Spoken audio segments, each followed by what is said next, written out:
We're back doing Saturn through the houses. I know you laugh. You're like, why are you getting all formal?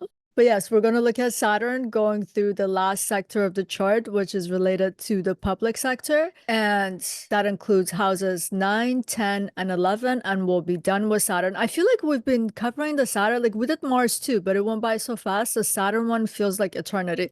Hi, Jay. Well, Saturn is time, right? So there you Yeah. go. It's like Saturn. perceptually, I feel like we've been doing this for like a month, but it's only been a week. Has it been a week? Yeah, this is the fourth. Oh, wow. Because Yeah. yeah, Mars, the other ones didn't take that long. No, and Mars took 4 episodes too. We took 4 days to Oh, do it it. did?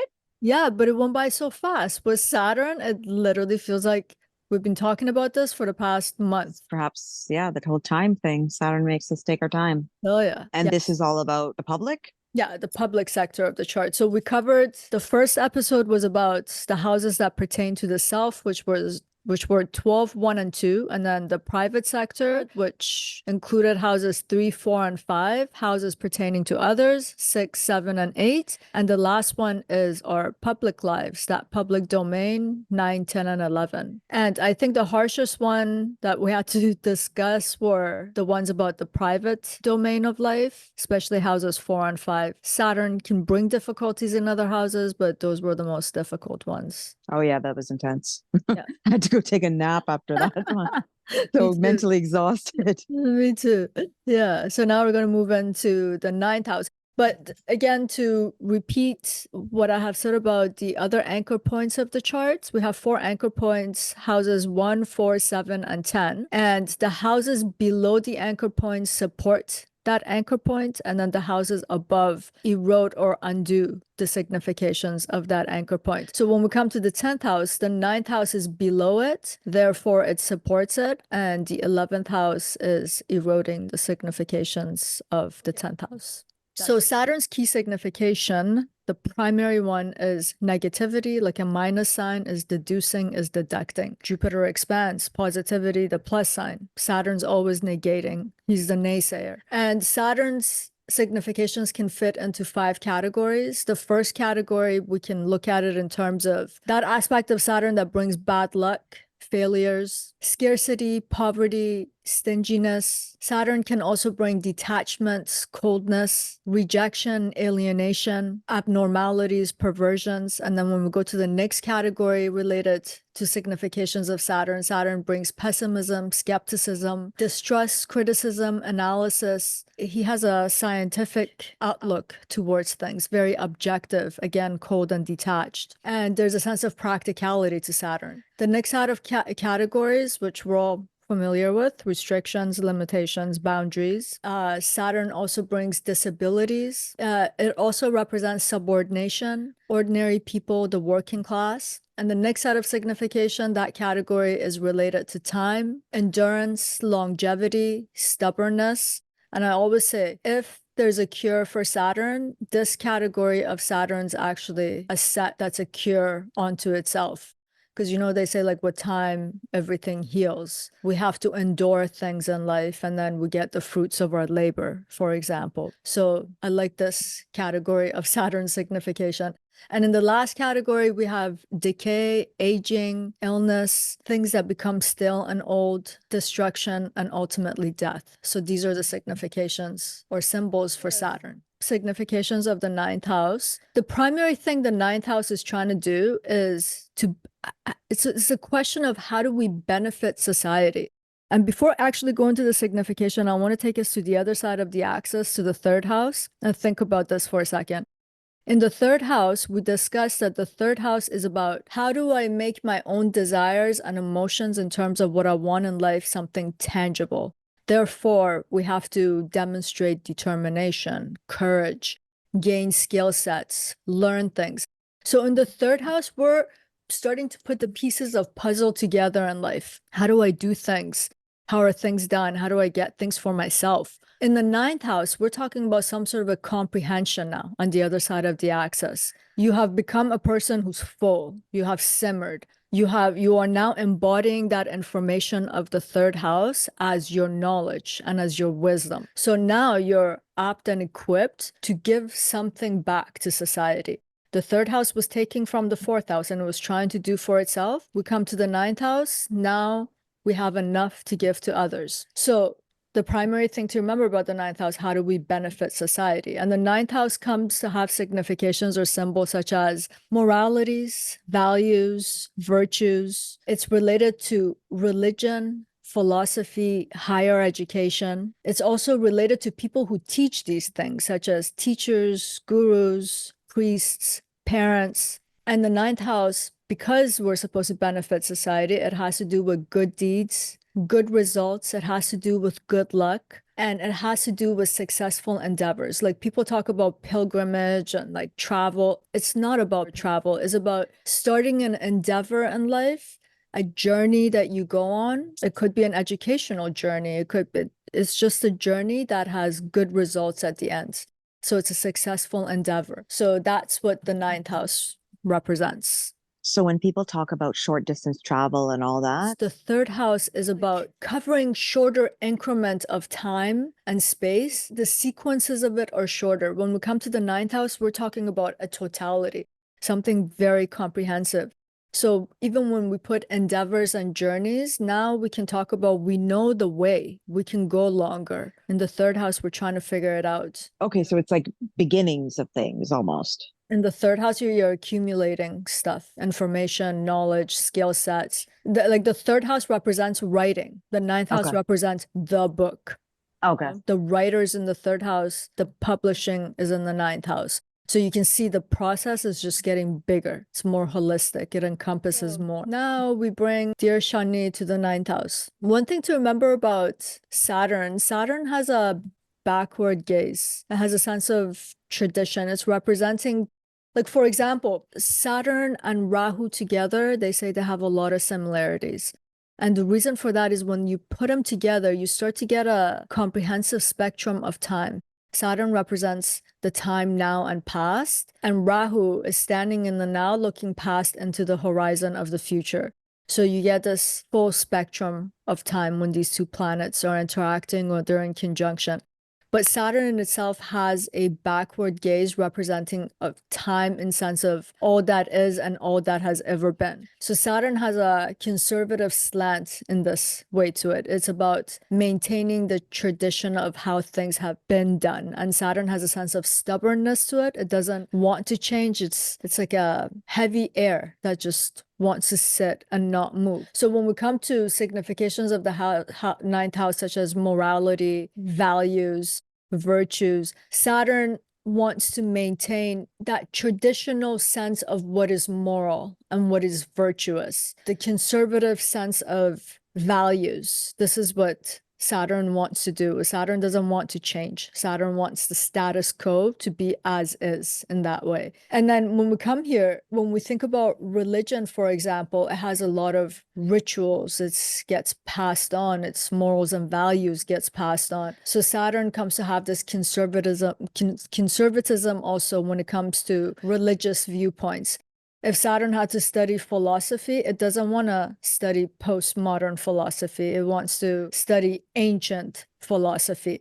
So Saturn has these kinds of slants to it. Saturn, actually, before moving on, Saturn's also strict. Saturn has this stricting, putting limitations on things. So the virtuous act for Saturn, like gluttony, would be one of the worst things. So when it comes to these kinds of moral aspects of life and the values that someone may have, it's to be simple, live simplistically. It doesn't want extravaganza. So these are the kind of virtues that Saturn's going to bring into the ninth house. And then when we're talking about people who transmit this kind of knowledge to us, such as gurus, parents, teachers, even coaches, there's a sense of strictness to it here. There's a sense of, like, there's a lot of discipline here. Like you can't, and the discipline, the way that it's conveyed, it's not right to do that. Don't do that. It's still trying to impart good morals and values, but in a very, like a strict parents, what you cannot do. It's not the parents that gives you a choice and is very liberal and is just constantly reminding you what's wrong with that action and why you ought not to do it. So you get strict teachers, strict parents, you get a strict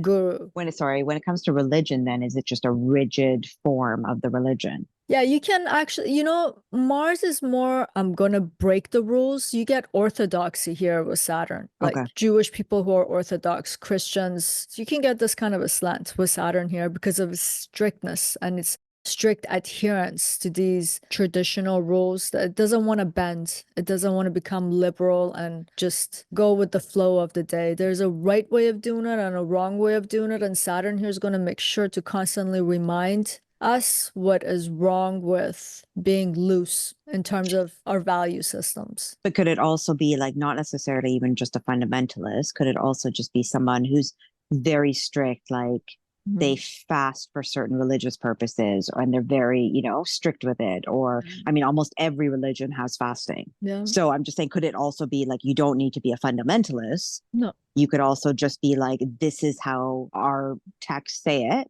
So this is what we follow. Yes, exactly. So Yeah. they may not impose it on others. It just might be internally or for them and their family or whatever. Not in the ninth house because it's trying to impart as knowledge on other people and how do you benefit society. Saturn here, let's say, is Ramadan with Muslims. Saturn here is trying to teach what are the benefits and why one ought to do the fasting during Ramadan and why it is not good to do. It's trying to teach it. Yeah, it's got a teaching component. It's your imparting your knowledge and your wisdom to others. And Saturn's style here is very strict. It's very conservative in a lot of ways. Okay. Yeah. So it's not keeping it to itself because that's not what this house is about. It's how you do it. Like I remember in university days, US, they call it college, I guess. We had professors that would be very lenient in a sense of, let's say you got a B on a paper and you could go talk to them and say, can I redo it? And they would have that leniency and they'll be like, yeah, you can rewrite it and I'll regrade it. But then the Saturnine prof, these are the rules. This is how it's done. This is the time frame that I gave you at the beginning of the semester. You better stick to it.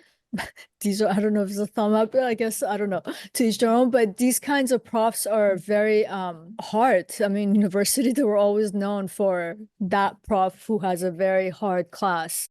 Their grading and their criteria, everything is a little bit more difficult. They don't make it easy. Saturn represents that kind of a prof, let's say in the context of Institute of a Higher Education type of thing. Or there will be some professors that are more liberal minded and talking about postmodernism and all the theories that goes with it. We probably have a prof here that's teaching more of the traditional curriculum and topics. This is like they're teaching history, for example. So yeah, we get these kinds of slants. And in terms of parents, like imagining as Saturnine parents, but in the ninth house, because they're trying to impart good values and good morals, they're just doing it in a very strict sense. These are the strict parents. These are the rules of the house. This is how you ought to behave. This is what's moral. This is what's immoral. Yeah, so you get that kind of a feel in this house. I mean, I guess you've explained it in another video because a lot of people think of the ninth house as the father, but for what you were saying in the other video is it's your guru, it's your parents. Yeah, or people who are imparting knowledge to you and they're growing you. Enriching your, yeah. Yes. I mean, if you think about it in the third house, who's teaching the skills in the third house is whoever that's in the ninth house. So yes, it's imparting knowledge. So parents do that, right? They're growing us. And they're teaching us values and virtues and what's moral, what's good, what's a good deed, what's a bad deed, how do you be a good person in this world? Our parents are doing that, hopefully. And then when it comes to good deeds, Saturn in the ninth house could be very much about, I don't want to call it charity because Saturn's not charitable, but doing acts of service that benefits society, like but people who do things pro bono or grassroots non-profitable type of thing, they're trying to impart it. It's kind of a goodwill. Well, it's philanthropic, isn't it? But that's the 12th house and is not the ninth house.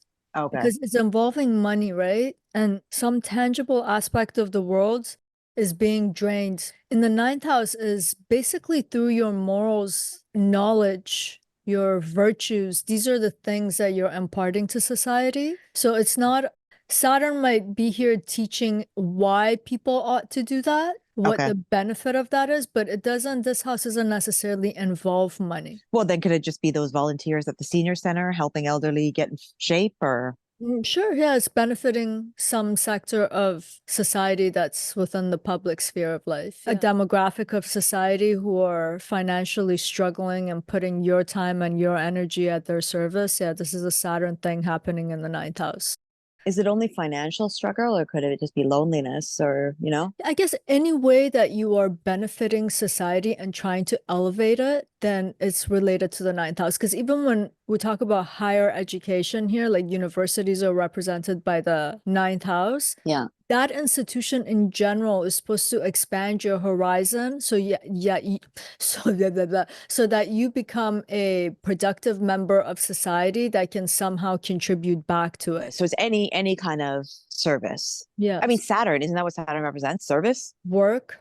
Yeah. And Saturn is about the people. This will become very a prominent theme in the 10th house, what Saturn does in the 10th house, but we'll wait till we get there. Yeah, Saturn's about the people. So yes. And then another thing to remember about Saturn in the ninth house makes you kind of a student for life. Yeah, Saturn here can prolong that being in the realm of attaining higher education, or it has to be higher education because your primary socialization, that kind of education, is coming from the fourth Third. house. Oh, And the third, but the ninth house is representing like post-secondary. So it's ongoing, and Saturn's ongoing. It's time, it elongates everything, big stretches of time. So you could find yourself getting your bachelor's, your master's, your PhD, your postdoc, and you're 40 and you're still in school. does it have to be just post-secondary, or could it just be your self-learning after the fact? Yeah, it could be your self-learning too, right? But the point here is that that knowledge that you're attaining, the purpose of it should not have a self-orientation. You eventually want to do something with it, and Saturn here wants to employ its knowledge for betterment of the people in that Saturn kind of way, to put itself at service somehow. And then in terms of strange dissonance in the ninth house, is that Saturn actually represents bad luck, failures. And then this house represents good luck and successful endeavors. So initially it seems like a dissonance, but the way that I've come to learn this by doing chart analysis of different people, they're late bloomers. It just takes longer for them to succeed. They need to show steadfastness, stick-to-itness, and through a longer duration of time, they achieve and attain their goals and complete their journey. And Saturn makes it long. So if someone's going for their postdoc, you're literally in post-secondary education for over 10 to 15 years. So you can't get demoralized in that sense. You just gotta keep going, and the end of the journey will come, but it's not a quick one. This is not going to trade school where it ends in 2 years maximum. This is long stretches of time, especially when Saturn's here. That's why like a pilgrimage back in the day, like let's say if someone's a Muslim living in one of the countries in the Middle East, before transportation of cars or what have you, to actually like go on those caravans and go to Mecca would literally take a whole year. So it's got that kind of a feel. It takes a long time, but eventually you will complete your journey and it will be a successful endeavor. And then you will consider it as something that was good fortune and good luck. But if you're looking for expediency, like the way Mars does here, you're just going to constantly feel like a failure, and the destination never comes. Yeah. And it's a dharmic house, right? So Yes. So Saturn is also kind of by the book, righteous. Mars is more of a dharmic planet, but Saturn here, in some way or another, we are going to be put in a situation throughout our lifetime where we have to make ourselves of service to others. And that is a kind of a dharma. Like if you're a parent and you have children, your dharma is to do this ninth house stuff, to impart good values, to raise the children, to grow them. And then maybe once they're out of the house, then you can pursue your leisure or your spirituality. So that service aspect of our lives, whether if it's work or parenting, whatever it is, that contributes to some other part of the world and society, is denoted by the ninth house, and then Saturn just wants us to be at service of that. So in that sense, yeah, it's that kind of a dharma that Saturn's serving in the ninth house, or we're serving when we have Saturn in the ninth house. Even I guess if somebody's going on a pilgrimage in this house with Saturn, they're going to be taking a long time off from work. Yeah, because it's longer journeys, right? And Saturn wants to do all the rituals the way that it's supposed to be done. It doesn't want to fast track it, doesn't want to cheat through it and shortcut. So yeah, Saturn's just going to take its time with everything in the ninth house. Oh, and Saturn in the ninth house also, when it comes to education, can be very, like I mentioned, religion and conservatism. I don't want to give the impression that that's all Saturn does here, because Saturn's very rational, objective, scientific. So you can find people pursuing the kind of education that's related to like genetics, chemistry, sciences in general too. So it's not just like it's doing history and religious studies and things of that nature, because Saturn has that component, that skepticism that it has. It makes it gravitate towards that kind of a knowledge too. Okay, so Saturn, like it's not all doom and gloom in this house. No, it's Like you're not actually doom and doing gloom. good Yeah. things for others, and Yeah, you're actually people oriented when you're here. You're trying to do your best. It's just the significations of Saturn that comes here is you have to take into consideration long stretches of time, and the way that Saturn, for example, teaches is to teach you what is wrong with something so that you understand the right. Because Saturn creates restrict, because Saturn's always going to do things in the way Saturn does things as its own nature. So all of these significations are going to take that quality. does the ninth house also have to do with like righteousness, like justice? No, it's not justice, but morals and ethics have something to do with what is just and what is unjust. Do you see what I'm saying? They're connected, but it's not like Okay, but having a Saturn here means that yeah, they're going to do what's morally, ethically. good for the Oh, yeah. because in the ninth house, when you get certain planets and certain combinations here, you can get a kind of a elitism here, right? Especially with like the values and the virtues that come out of here and higher education. Saturn here doesn't have that elitist perspective. It's very humbled down. It's like for the people. It's for Saturn represents common people, everyday people. So Saturn would be the person who's fighting for education for all, not just people who are in the financial position to get higher education. So Saturn might be a great professor or a great teacher, but Saturn's like, you know what, my services are more useful at this community college, and I can help these kids a hell of a lot better than I can with all those profs already in Harvard and Yale. You know, Saturn could take these, becomes very service oriented in terms of how it benefits society in the ninth house. So anything else you can think of, or shall we move forward? And then if anything comes. No, I guess like you said in the beginning in the intro, right? It's not as into like the fourth and the fifth and that like segment was Yeah. pretty, and even the first maybe, and that those were the more intense Yeah. poses. So okay. So now when we move to the 10th house, which is that anchor point, it is the epitome of what is public because it represents visibility and fame. So it's the way that we are fully seen in the world. And in terms of clock hours, clock time, it represents the noon hour when the sun is right above our head. So the 10th house is really lit. It's very public. It's high above. It's like, talking about Olympics, there's a first place that's raised up. 10th house has this kind of a feeling. It's raised up. So whatever that's in the 10th house becomes known and seen. It's the open sky. That's what the 10th house represents. And some of the significations of the 10th house are related to the public in general, or career, fame, power, status. Father is represented by the 10th house. And the 10th house also represents movement. It's a windy house. And this is kind of weird, but when we think about our career, in order to reach the top, we need to have movements. You need to be able to climb up in your career. The 10th house supports this. It's the open sky. Things can move. There's no limits or boundaries just holding you in a place. So there's that connotation to the 10th house. But yeah, in terms of Saturn coming, does the significations make sense, or do you want to add something to it? Things that most people think about when they look at the 10th house is fame or career. Yeah. It's a public domain of life. Like in the opposing house and the fourth house is the domestic sphere of our lives, is our home lives, is where it's hidden. Like we go into our home to relax, to unwind, and to be the people that people don't see out in the world.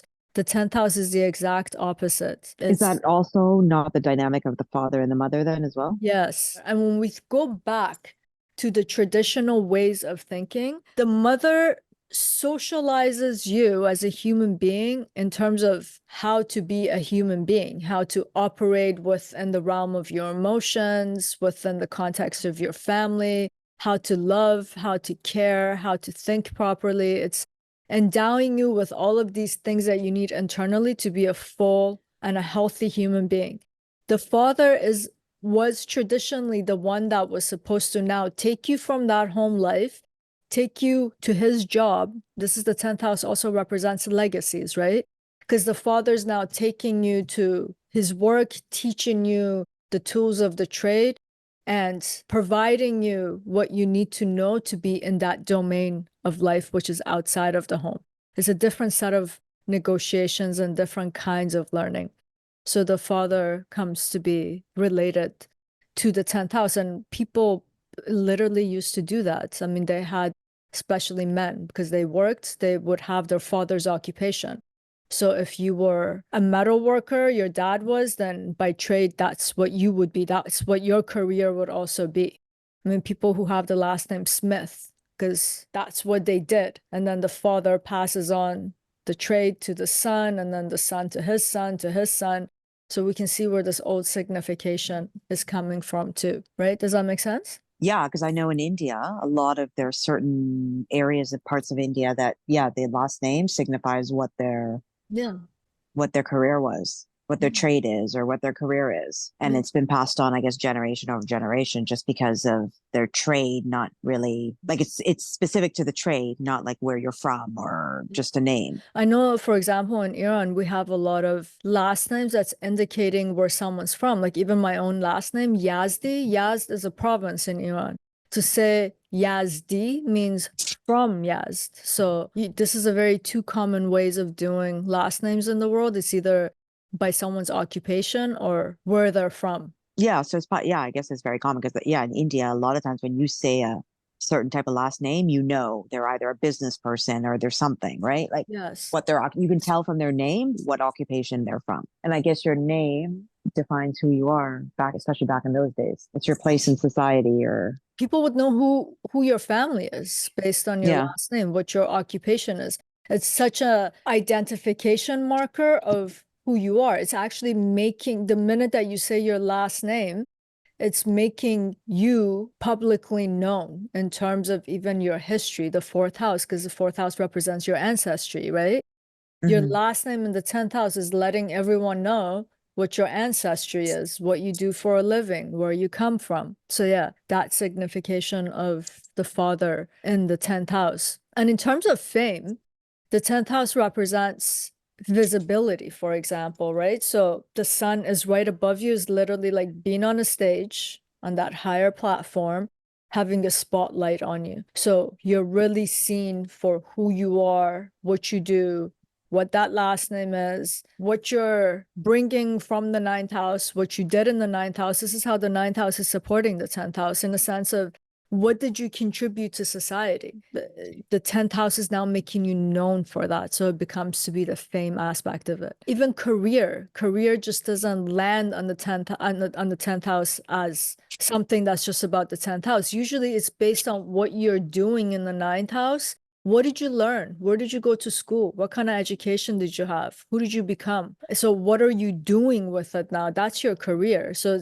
we can see how the ninth house is suddenly supporting the 10th house significations, right? Okay. Yeah, Even in that terms totally of makes sense. even in terms of career and fame. So now we bring Saturn here. We have to do kind of a carryover from the ninth house to the 10th house also here with Saturn. I'm going to start with this. You put Mars here or the sun, they have self-orientation. So when it comes to that fame aspect of it, for example, and how it's related to their career, look at me. Look at what an important person I am. Look how much I do. Learn from me. That has a lot of like me. It has that kind of a feel. Saturn here is distributing that power to the periphery.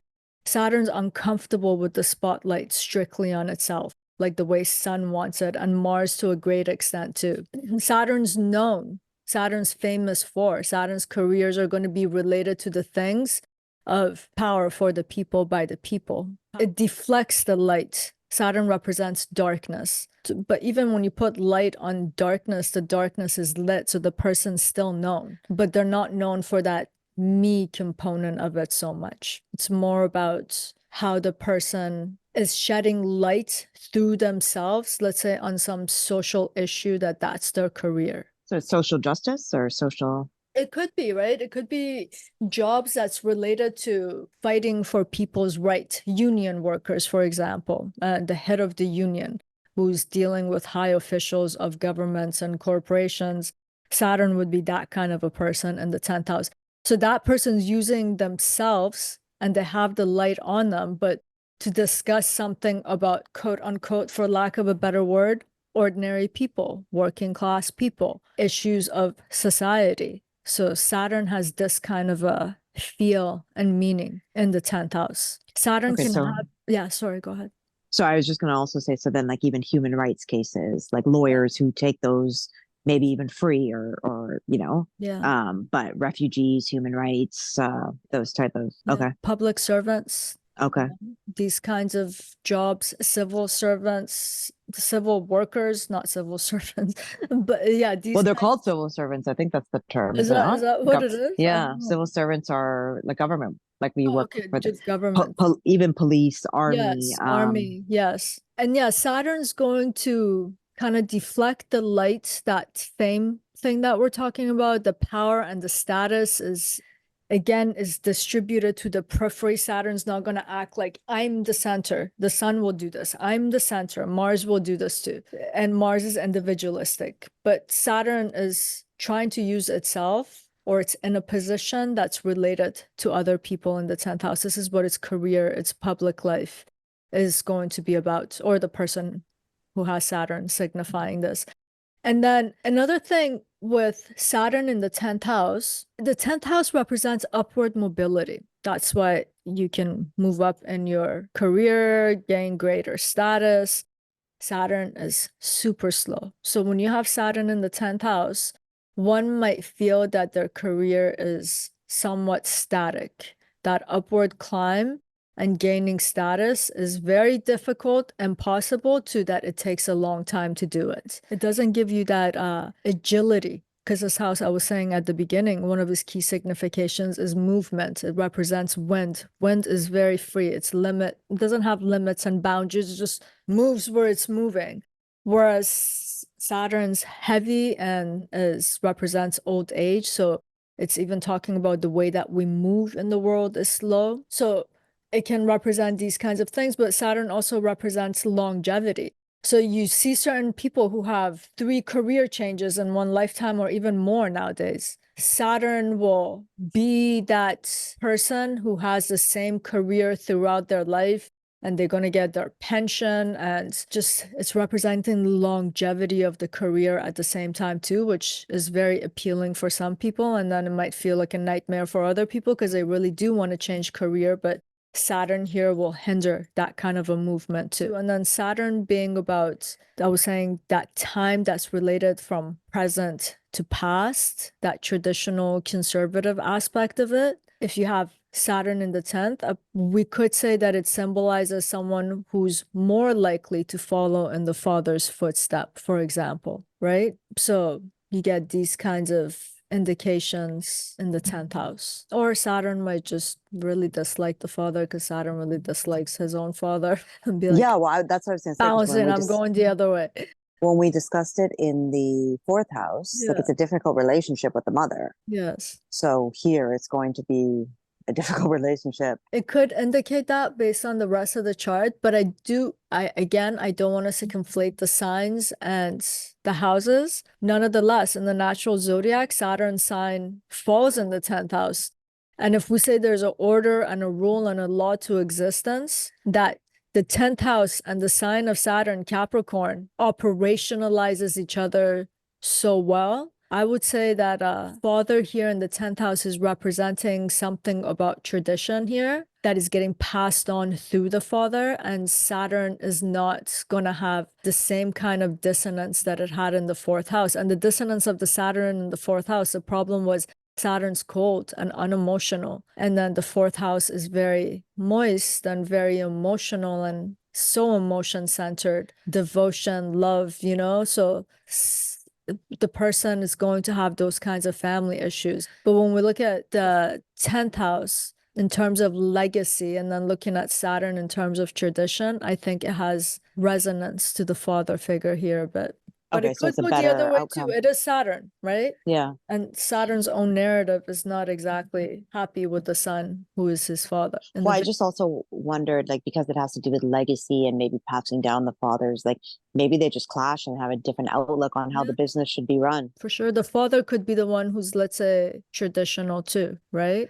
The son wants to do, or vice versa. Yeah, you could. That's why you have to look at the rest of the chart to see, like, is this Saturn symbolism here denoting continuity of the past, or is it saying something about dissonance and clashes here, where someone's creating some sort of a limitation and restriction for another person? But Saturn in the 10th house in general could bring its restriction here in terms of upward mobility, in terms of someone desperately wanting to be the center of attention. They might find that throughout life they have to distribute that light to other people in order even for them to be seen or known, because Saturn's not comfortable with that. Look at me. But then Saturn, obviously, it does. When you say like that, you can't, like, are you restricted kind of like a career? What, like, if you work for the government, for example, there's only so high you can climb. The movement Whereas, is whereas if you work for yourself, it's kind of sky's the limit. So is it almost like that? Like it's almost like a government job. Like it's very, you get your paycheck, you get your pension, you get your medical benefits or dental or whatever. It's very static. yeah, the movements,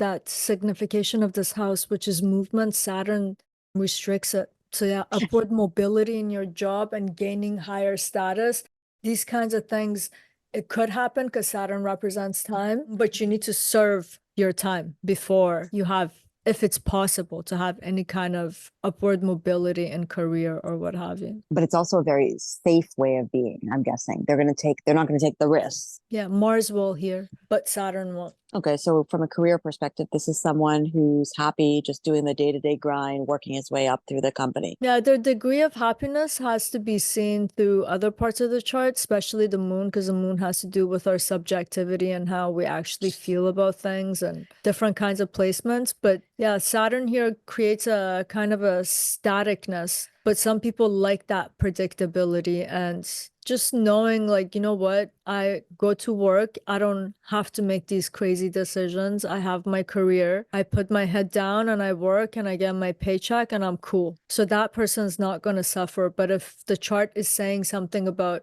how this person wants to have that upward mobility, how it wants the spotlight on them, but has Saturn in the 10th house, subjectively, that could bring them burdensome feelings and certain kinds of pains in life too, right? So Saturn in the 10th house, it can, depending on how it's jiving with the rest of the chart, it can go either or way in terms of how it feels. Okay, so yeah, I guess you would have to look at somebody's chart to really assess the whole thing. Do you do, because I know career is a really important thing for a lot of people. Yeah. Do you do like a specific reading on just like career? Yeah, you can just do career reading. So you could actually, like, do you offer that? Like just for careers? Like Yeah, if someone can someone, come in. if Okay. that's what they want to look at. Because that's like one aspect of life that can feel very confusing for a lot of people. There are some people who go through life so methodically. Like we have someone in our family, just because of his upbringing and I think because of his disposition, he has hit all the marks in life the way that you're supposed to, right on time. So now that is coming to his career aspect of his life, it's very clear to him as to what the direction of it is. But if someone, let's say, has been denied the ultimate lottery ticket in life, which is a good family, having very good, wise, loving parents, and then they don't get to go to school, and then they don't learn the art of cooperation with others, and then they can't establish good relationships, even like everything in life just becomes a conundrum, and career is one of those things. You know, what do I love? What am I good at? How much self-confidence do you have? All these things come into play. So when you do Yeah. a career chart reading for someone, it's not just like, what are you going to be? But a lot of people want to understand, well, why am I having this block? What is the hindrance here? Which involves more than just your career life in order to do a little bit of soul searching to understand and then to pin down the career. Because even Yeah. if you tell someone today, like you're supposed to be this, but the person's lacking all these other components that can take him there, what's the point? They're still stuck. You got to be able to guide someone through why is it that they're stuck? What are all these lacks, gaps, the things that are plugged and clogged so that they can understand it. They Okay, can so work with it. through the reading, you kind of help them understand, like, Yes. yeah, you might be a doctor, but this is how you have to achieve it. Or Yes. And these are the things that are blocking you. These are the fears. This is the part of the commitment that scares you. This is the financial block to it. This is your networking problem. So, yeah, there's so much that goes into it. Like, who cares if you just know, like, I go and tell someone you're supposed to be a violinist. I don't know. It doesn't mean anything if the person has all these blocks to it. Unless if the person just wants a one-word answer, sure, then they can go after it, then that can be done too. yeah, because I think a lot of people in a lot of countries, they think, oh, government job is the way to go. So when they see a Saturn placed in the 10th house, they're like, oh, it's going to be a government job and everything's going to be wonderful and I'm going to move my way up. But like you said, you can tell them that they're going to get it. But unless they understand all the other stuff, it's almost like, what's the point? Something funny happens, for example, when you're super young and your parents, for example, are trying to give you advice, they'll tell you things like, take a government job, it's secure. You're going to get your pension and you're going to have all these benefits and you're going to have holidays. Everything's very predictable and on time. And the young person's always like, what are you talking about? Why the hell would I want it? That's so boring. So even like the career thing, people look for stability of it when they get older, which Saturn represents old age. So someone with Saturn in the 10th house, it could indicate that kind of a maturity in them too. So it's not always like they're stuck. They actually appreciate that the predictability of it. There's a stubbornness to it. It's just like it's laid out in front of you. You just show up and do the work. And that makes some people feel very secure and safe in life because they might be living in a country or in just a political period of time where things are so unstable and certain jobs create predictability and give someone that stability. So it makes them feel secure in life. So that's a great job. Whereas for other people and other times, it's just like the most horrendous thing that could happen to someone. Like my parents and their generation, their advice was always to get jobs that were safe, even if they were, to their children's perception, the worst job ever. It's like, who the hell wants to live their life like that? But to them, it was like, if you have security, you have everything. Yeah. Nothing else matters. You should just go. And Saturn in the 10th house is looking for a secure position, is not looking for upward movement and risk taking and being adventurous. That's what Mars wants. Saturn doesn't want that. Give me the tried and true, and I'll just do that. Slow and steady wins the race. And Okay. Saturn's not even trying to win the race. Saturn's just trying to do the work. So just show up, do the work, you know? Yeah, And so it's almost tedious, like an accountant, like just day in, day out. procedural. It's very procedure, very objective, detached, cold. These are the descriptions of your job. These are your tasks for the day. You know, you start to see when Saturn shows up in the 10th house, you start to get that sixth house feel in the 10th house. And then it starts to, you can see how it's casting a shadow on things that would be related to fame and upward movement and status seeking. And look at me, look at what I've done. Look at who I am. Look at what I do. Saturn deduces these kinds of meanings or significations. Yeah. And then if you're looking at the 10th house career, career is talking about the generality of what you're doing for your living. But in terms of the daily work that you're going to do at that job, you got to look at the sixth house. Okay. So it's going to be very much related in terms of what kind of money you make out of it, second, sixth, 10th, 11th. So yeah, you have to start taking more and more things into consideration. And part of career reading is to take all these different kinds of things into consideration. Yeah, I just thought I'd ask that because I know most people, they're always looking for a marriage reading, a career reading, a child reading, or a money reading. Money, yeah.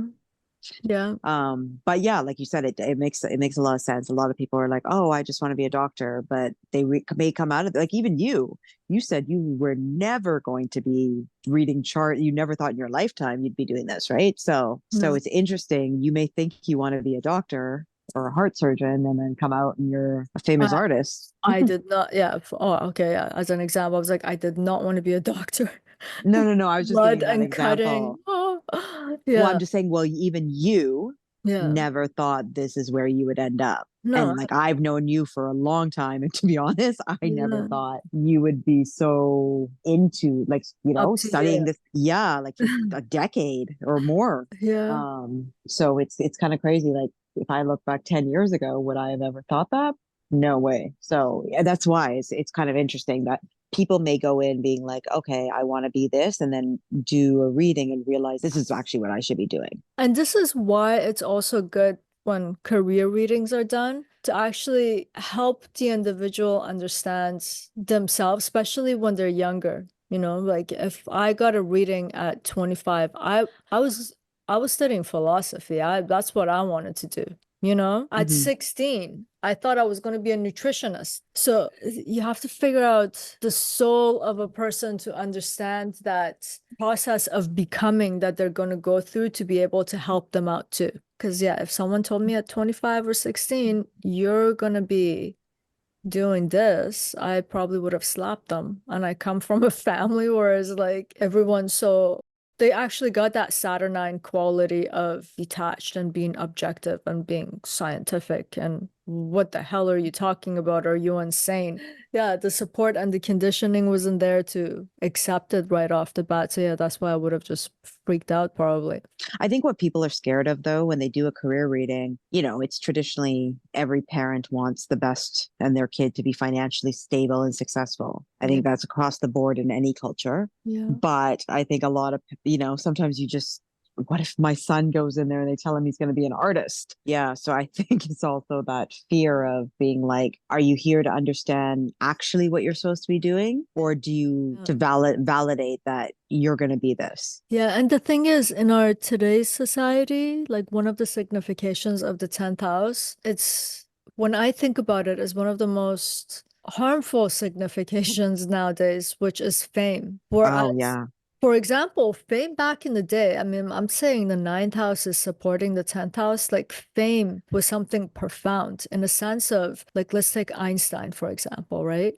Because of his education, because of his knowledge, because of what he did, he contributed to society, he contributed to sciences, something so big, so enormous that now he's known for that thing that he did, how he contributed. Today, fame is kind of, to use the modern term, it's toxic in the sense that you just want to be famous for the sake of just being you. You just feel so special that you should just be acknowledged and have that spotlight on you because it's you. So this is a very detrimental. And then when you look at how many people can become famous, or 8 billion people in the world, and only a handful of people who have the kind of fame that the majority want now, and the many of the majority, not all, don't actually have something to contribute, are not investing their time to get that higher education to become human beings who are whole and who really have something important that changes society. And to sit and to do a career reading for someone who has that kind of a mentality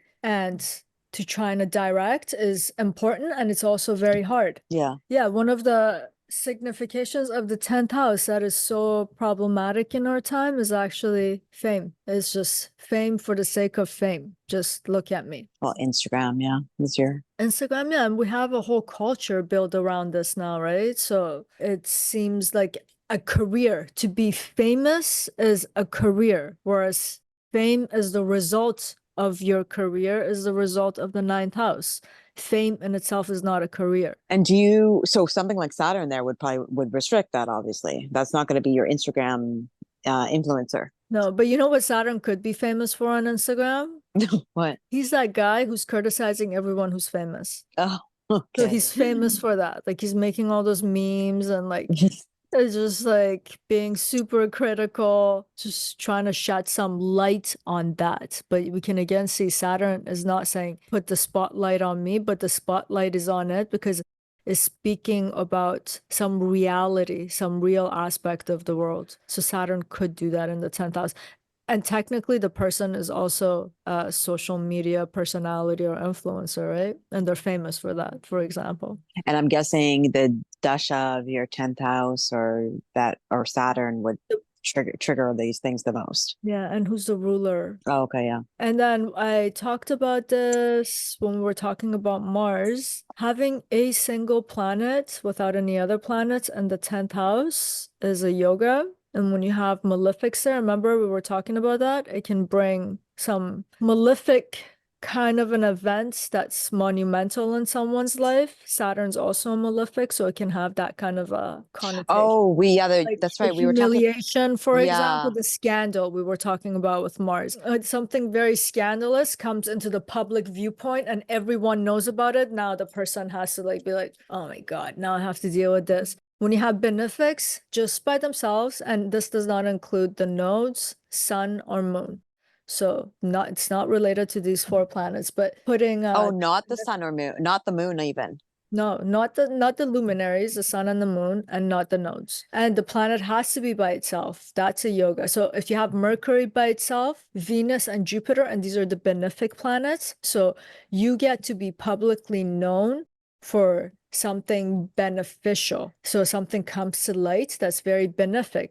With the malefics, the two malefics, Mars and Saturn, it's something like with Mars, something scandalous. With Saturn, it could be something humiliating. Yeah. And we need not worry that like if we have this malefic year and something happens in our career, 8 billion people are going to be looking at us.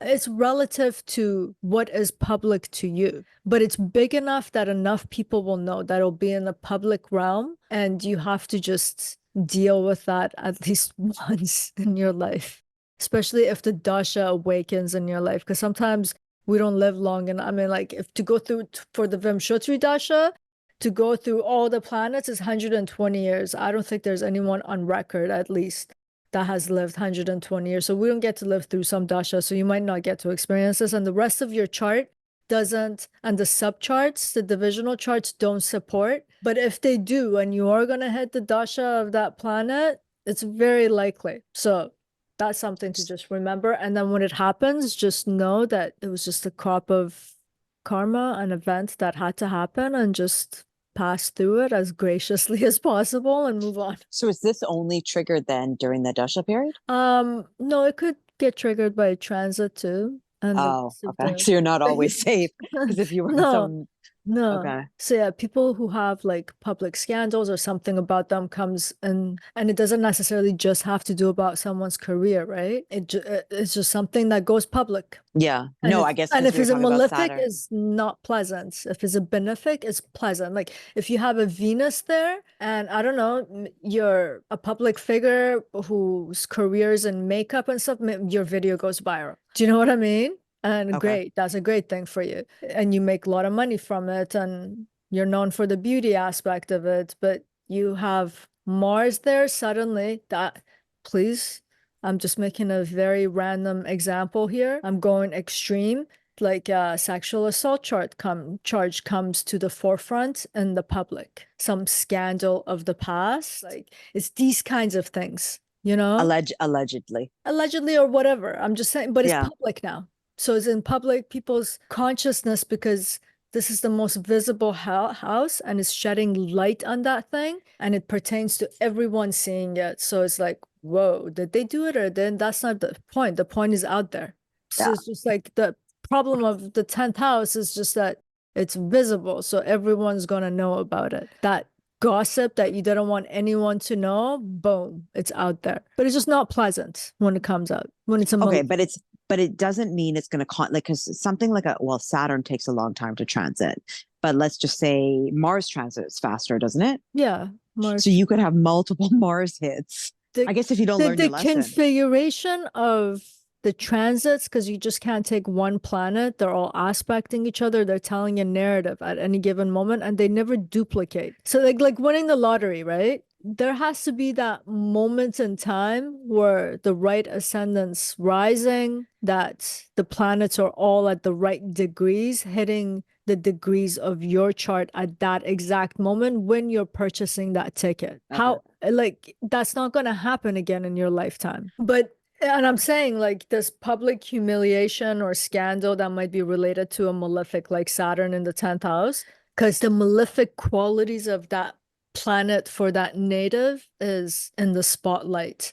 So in general, if you have any kind of like a shyster quality even, it will come out in the 10th house. You have any kind of like a harsh feeling about you, the 10th house will over and over make it visible. We can't hide things in the 10th house. It's on the podium with his hands raised and a spotlight right on it. Okay, well, that was exciting. The 10th house is definitely exciting. Yeah, it's seems a lot nicer to have Benefics there. Like you have Jupiter there, you're known for your knowledge and your great teaching and your wisdom publicly. That's the kind of light that is going to shed on you. Venus, your beauty, style, even the status aspect of it is somehow connecting it to wealth and beauty, those kinds of things. It's still way more pleasant. And then Mercury for its intellect, for its communication, so a great public speaker of some sort. These kinds of things, which are pleasant. The malefics are just malefic stuff, you know? Mars, suddenly the scandal is like you're an athlete and you've been doing steroids. But these are the kinds of narratives that comes out of a malefic, you know, like OJ Simpson, like, you know, like everything you worked for now, it's just being questioned by the public because OJ Simpson's chart must be really interesting. Have you ever looked at it? Yeah, and OJ Simpson has like a couple of yogas that are very difficult too. So somebody actually let him publish a book that said, if I did it, this is how I would have done it or something. Wow. You know, that was so public. Like the trial was so public. But yeah, well, he was obsessed with fame. Was he obsessed with fame? I mean, that's the narrative, right? So clearly he must have a very, like his 10th house must be prominent somehow. Sidereally, he has Mars and Rahu conjunct in the 10th house. Tropically, too. He has Mars in the 10th house. Yeah. And staying on the context of the yoga, that it brings you scandal, disrepute, and just very harsh public light. Like that was murder. Mars represents murder, for example, right? Sexual assault, abuse. These are all things that are signified by Mars in the 10th house. So it's signifying that. And then he has this other yoga, the lonely moon in his chart. We're totally getting off topic here, but there's nothing before or after the moon, no planets.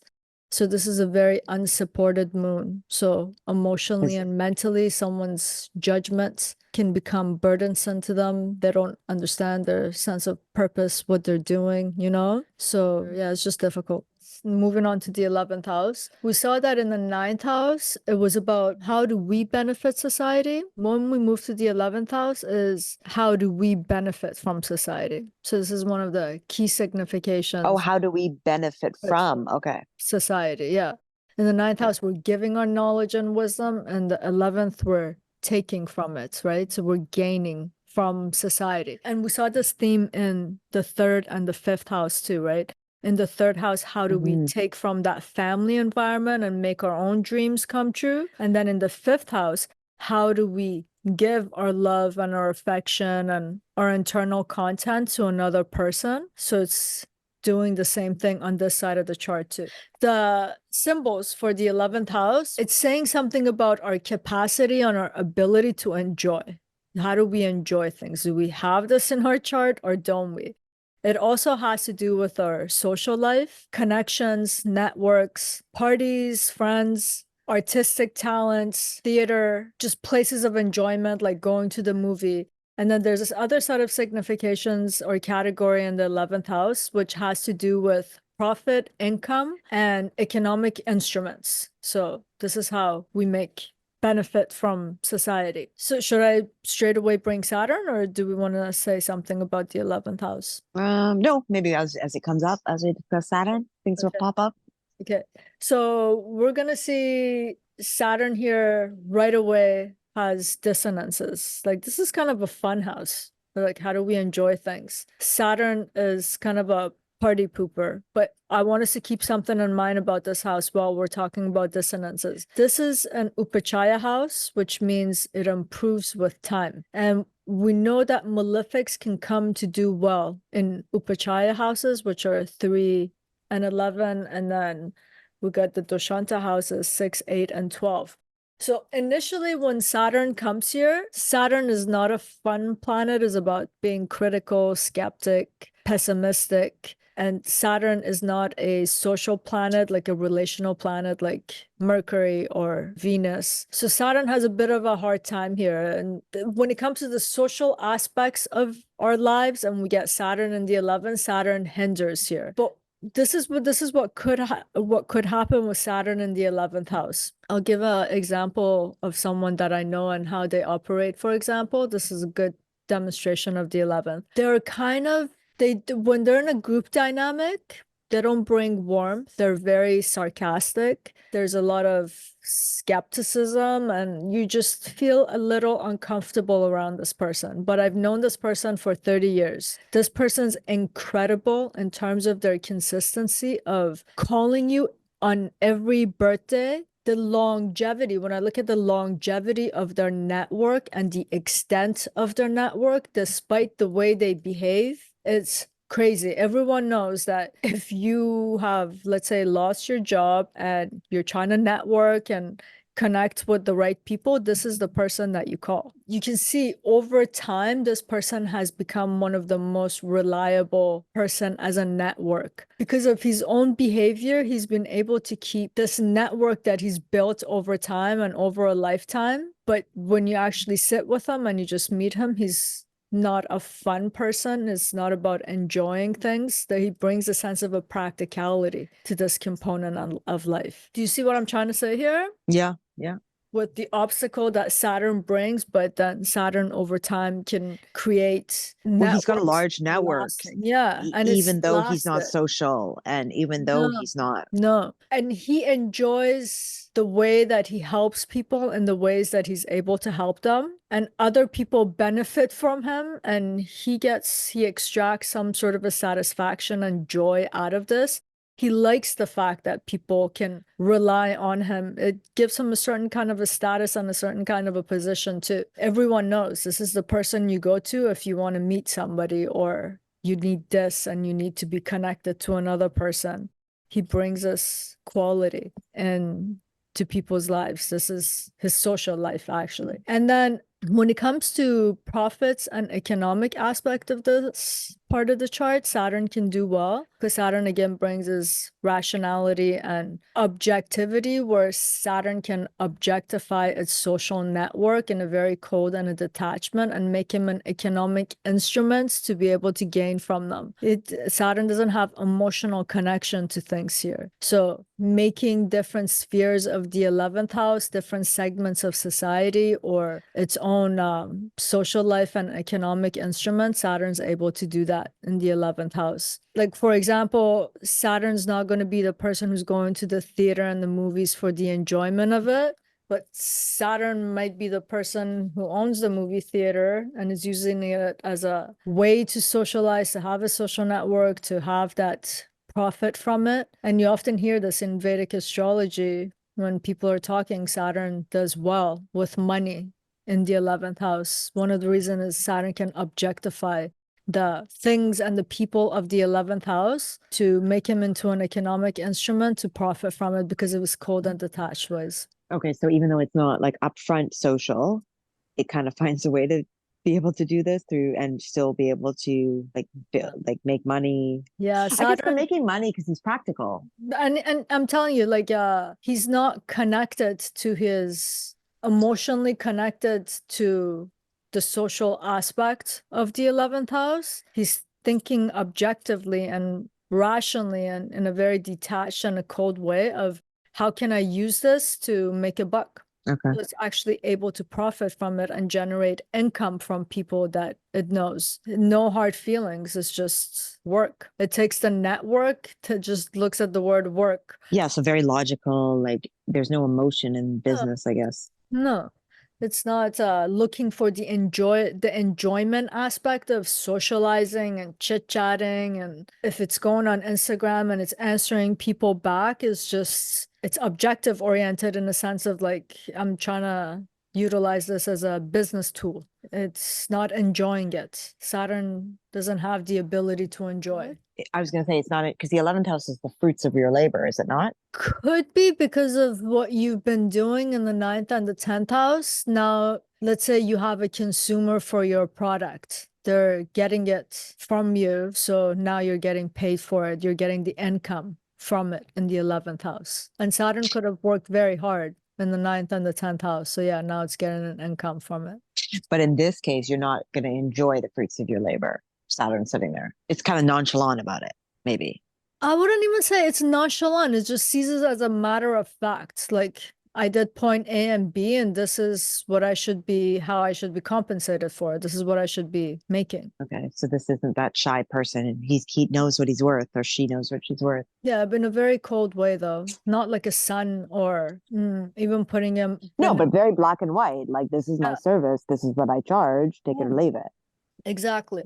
Yeah, Saturn hinders the fun aspect of it. Like in the 11th house, you want to go to the theater and you want to watch a performance and you enjoy all these things. Saturn will go, but Saturn's not enjoying. Like the Saturn native is not extracting the same kind of enjoyment that, let's say, Venus would from this house. Or even a sun, because the sun is all about look at me, right? For me. Oh, the sun would do great in so many ways in the 11th house, because the 11th house, for example, represents the stage, and the sun can become a little overwhelming and authoritative with the kind of friendships that come in the 11th house, which are more like acquaintances. It's always exerting authority, leadership.